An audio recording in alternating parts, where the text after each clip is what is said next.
Iraq বিজয়ের পরে আল্লাহর নবীর একজন সাহাবী হযরতে আবু মুসা আশআরী রাদিয়াল্লাহু তাআলা, সমস্ত সাহাবীরা গনিমতের মালের পিছনে দৌড়ায়, কিন্তু হযরত আবু মুসা আশআরী তিনি চিন্তা করতেছে নবীর ওই হাদিসটা লইয়া, হযরতে দানিয়াল আলাইহিস সালাতু ওয়াস সালামের লাশটা কই? রাজদরবারে ঢুকছে, বিরাট বড় কফিন নামাইছে, খুইলা দেখে আল্লাহু আকবার, মনে হয় সবে মাত্র হযরতে দানিয়াল আলাইহিস সালাতু ওয়াস সালাম ইন্তেকাল করছে।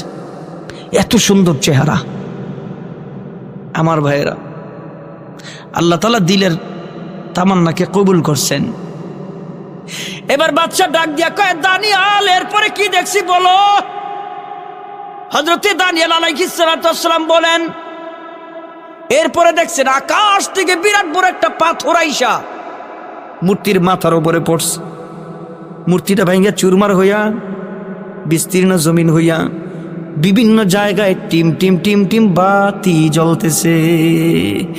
দানিয়াল এমনই দেখছি, ব্যাখ্যা কও, ব্যাখ্যা কও। তো যে কথা বলতেছিলাম, আদর্শের নাম ইসলাম, আমাদের দৌলতের নাম ঈমান, এটি আমাদের পুঁজি। এই দৌলত যদি শেষ হয়ে যায় তো সব শেষ।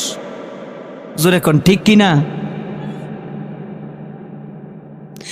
বন্ধুগণ আমার ডাক দিয়া কয়, ও বাদশা, জীবন দিব ঈমান দিব না? লাগা হ্যান্ডকাপ লাগাইছে। দ্বিতীয় বন্ধু ফেলা করায় দিছে, গোস্তগুলি আলাদা, হাড্ডিগুলি আলাদা। মুহূর্তের মধ্যে গোটা এলাকায় খবর ছড়ছে। 3 নাম্বার বন্ধুরে কয়, জীবন দিবি না ঈমান দিবি? হাসে। বাদশা কয়, মরার আগে একটু কস না, হাসস কেন? এবার বন্ধু ডাক দিয়া কয়, মুসলমান ডাক দিয়া কয়, ও বাদশা তুমি দেখো এটা আমাদের মরণ।